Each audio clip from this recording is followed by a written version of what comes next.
இங்க ஒரு college staff ஒருத்தன் ஏதோ ஒரு மேஜிக் கேம் விளையாண்டு மத்தவங்களை கண்ட்ரோல் பண்ணி அவனுக்கு தேவையான விஷயத்தெல்லாம் சாதிச்சுக்கிறான். இதை ஒரு ஸ்டூடெண்ட் ஒளிஞ்சிருந்து பார்த்துட்டு அவன் ஃப்ரெண்ட்ஸ் கிட்ட போய் விஷயத்த சொல்ல அந்த ஃப்ரெண்ட்ஸும் மேஜிக் போர்டை எப்படியாவது ஆட்டை போடணும்னு முடிவு பண்ணி நிறைய மாஸ்டர் பிளான் எல்லாம் போட்டு அந்த போர்டையுமே எடுத்துறாங்க.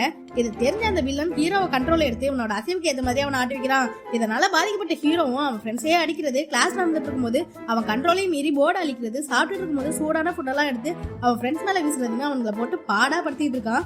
ஹீரோ வேணும்னே இதெல்லாம் செய்யலைனாலும் அவன் டார்ச்சர் தாங்க முடியாம அவன் ஃப்ரெண்ட்ஸ் எல்லாம் சேர்ந்து ஹீரோட கையை கட்டி போட்டு எவ்வளவு சேஃபா இருக்க ட்ரை பண்றாங்க. ஆனாலுமே அந்த வில்லன் ஸ்டாஃபோட ஆட்டம் அடங்க மாட்டேங்குது. ஹீரோவை எந்த கிளாஸுமே ஒழுங்கா அட்டன் பண்ண விட மாட்டேன்றான். லேப்ல ஒர்க் பண்ணும்போது கூட அவனுக்கு அவனே கரண்ட் ஷாக் கொடுக்குற மாதிரி பண்ணிடுறான். அப்படிதான் ஒரு நாள் ஹீரோட இன்டர்ன்ஷிப்பையும் கூட எடுத்து விட்டுறான். இதுல வெக்ஸான ஹீரோவும் இதுக்கு மேலே என்னால முடியாத சாமி எப்படியாவது இதுல இருந்து நான் வெளியில வந்தே ஆகணும்னு முடிவு பண்ணி அந்த போர்டையும் விளையாண்டு கேமை முடிக்கலான்னு பார்த்தா அந்த போர்டை திறக்கவே முடிய மாட்டேங்குது. அப்பதான் ஹீரோக்கு ஒரு விஷயம் ஞாபகம் வருது. என்னன்னா அந்த போர்டுக்கான சாவியை அந்த வில்லன் தான் லாக்கெட்டா செஞ்சு அவன் கழுத்துல மாட்டிருப்பான். அதையும் நம்ம எப்படியாவது எடுக்கணும்னு சொன்னா போர்டை எடுக்கிறதுக்கே படாத பாட்டு பட்டுட்டோம். இப்ப அவன் கழுத்துல இருக்கிற லாக்கெட்டை எப்படி எடுக்கிறதுன்னு புலம்பிட்டு இருக்கிற சமயம் அதுல ஒருத்தன் என்கிட்ட ஒரு ஐடியா இருக்கு, அந்த போர்டை எப்படியாவது லேபுக்கு எடுத்துட்டு வந்துருங்க, அதுக்கான சாவியை 3D பிரிண்ட் எடுத்து ஓபன் பண்ண ட்ரை பண்ணலாம்னு சொல்ல இதுவும் நல்ல ஐடியாவா தான் இருக்குன்னு சொல்லிட்டு அந்த பிளானை ஒருத்தர் எக்ஸிக்யூட் பண்ண மத்தவங்க எல்லாம் வில்லன் ஸ்டாஃப் லேப் பக்கம் வராம இருக்கிறதுக்காக நோட்டை விட்டு இருக்காங்க. அப்ப ஹீரோவும் இன்னொரு ஃப்ரெண்டும் கிளாஸ்ல இருக்க அந்த வில்லனும் ஹீரோவை கண்ட்ரோல் எடுத்து அங்க வந்து சீனியர் ஸ்டூடெண்ட் அடிக்க வச்சிடறான். இதுல கடுப்பான சீனியர்ஸ் எல்லாம் ஹீரோவையும் அவன் ஃப்ரெண்டையும் துரத்திட்டு இருக்காங்க. 2 பேரும் போய் லேப்ல நுழைஞ்சிடுறாங்க. அதே சமயம் அந்த சாவியுமே ரெடி ஆயிட, ஆனா அந்த சாவி ஒர்க் ஆகல. வேற வழியே இல்லாம அந்த ஒரிஜினல் சாவியை தான் நம்ம எடுத்தாகணும்னு வில்லனை நோட்டை விட்டுட்டு இருந்த ஃப்ரெண்டு கிட்ட கால் பண்ணி சொல்ல ஃப்ரெண்டும் தைரியத்தை வர வச்சுக்கிட்டு இந்த முயற்சியில நான் செத்துட்டேன்னா உன்னோட குழந்தைக்கு என்னோட பேரை வச்சிருன்னு சொல்லிட்டு வில்லனோட ரூம் பக்கம் போறான்.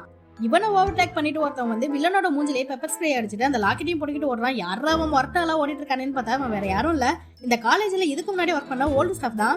வில்லன் தான் இவனையும் கண்ட்ரோல் பண்ணி பிரின்சிபல் அடிக்க வச்சு இவனை அவமானப்படுத்தி இவன் வேலையவே காலி பண்ணிருப்பான்.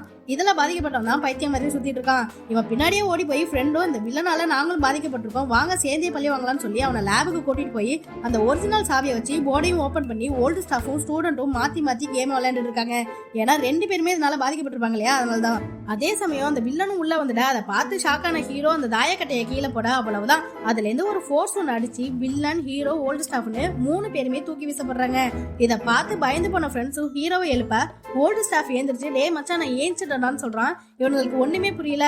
அப்ப அந்த வில்லனும் கண் முழிச்சு ஓல்டு ஸ்டாஃபை பார்த்து என்னையே கண்ணாடியில பார்த்த மாதிரி இருக்குன்னு சொல்ல அப்பதான் ஒரு விஷயம் புரியுது. என்ன இருக்கும்னா இவங்க கேமை முழுசா புரிஞ்சுக்காம எக்கு தப்பா விளையாண்டதுல கேமோட ரூலை ஃபாலோ பண்ணாததுனால ஹீரோவோட பாடியில வில்லனும் வில்லனோட பாடியில ஓல்டு ஸ்டாஃபும் ஓல்டு ஸ்டாஃபோட உடம்புல ஹீரோவும்னு 3 பேருமே மாத்தி மாத்தி பாடி ஸ்வாப் ஆயிட்டாங்க.